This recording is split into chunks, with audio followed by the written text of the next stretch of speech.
In the heart of the city, where the lights never sleep and dreams get swallowed by bills, lived a young woman named Clara Dawson. She wasn't famous or rich or lucky, she was just trying to survive. By day, Clara worked long hours at a coffee shop downtown. By night, she hurried home to care for her sick mother, Margaret, whose weak lungs fought for every breath. Bills piled higher than hope. Medicine was expensive, and every time Clara looked at her mother's tired eyes, she felt helpless. Then one evening, a man walked into her life, Edward Hargrove, a man with polished shoes, a gold watch, and a smile that could bring anything to life or anyone. He was the kind of man who made promises sound like blessings. At first, he was charming, generous tips, and kind compliments with gentle smiles. Then one night he said the words that changed everything. Hello, now that I have your attention, I just got off the phone with your mother's physician, and it brought me up to speed with the much needed treatment. I can fix that. All you have to do, Clara, is to be my wife. Think about this, huh?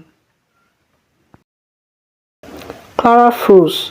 She wanted to say no, to run, to scream, but when she got home and saw her mother coughing, barely breathing, she made a silent choice. A week later, Clara married Edward in a quiet courthouse. No flowers, no friends, just a signature and a price. Her mother cried. Clara smiled, pretending it was love. But once the papers were signed, Edward's marks came off. The mansion was beautiful, cold marble floors, golden chandeliers, and silence to take it could crush you. Edward decided that Clara wore what she saw, who she saw, and when she spoke. When she disobeyed, his temper turned violent. He'd whisper, You owe me, Clara. Remember that. Each bruise became a secret. Each night, Clara stood by the window staring at the city lights, wondering if she'd ever feel free again. One night, searching for her phone, Clara stumbled upon a dusty box in Edward's study. Inside, notebooks, glass jars, old formulas. They belonged to Edward's late wife, a woman who once dreamed of creating her own skincare line before her life mysteriously ended. Clara flipped through the pages, ingredients, natural remedies, recipes for healing, and in that moment something inside her stirred. That night, in the quiet of the garage, she began to mix lavender, shea butter, aloe, hope. Her bruised hands worked carefully, almost reverently, as if she was rebuilding herself one jar at a time. Weeks passed.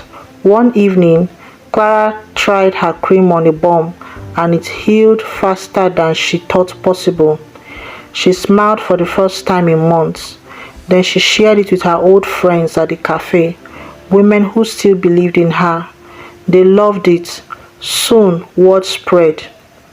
She called it Willow Grace, a name that meant strength, bending without breaking.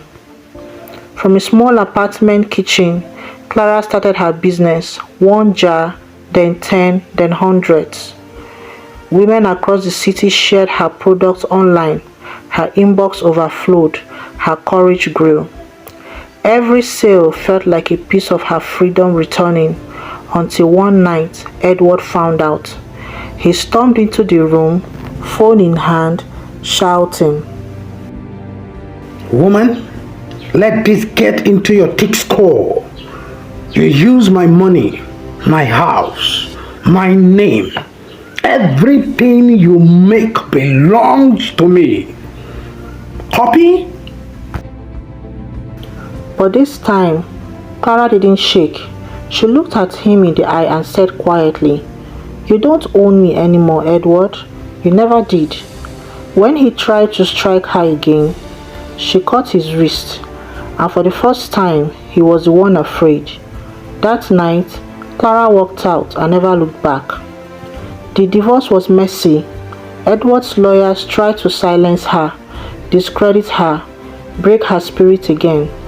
But Clara did something stronger: proof, witnesses, and the truth. When the judge granted her freedom, the weight she carried for years finally fell away. Months later, the world knew her name: Clara Dawson, founder of Willow Grace Organics. Her products sold out online, then hit stores across the country.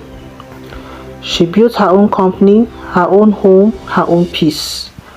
At her first press conference, Clara stood tall behind the podium, her mother smiling in the front of the row.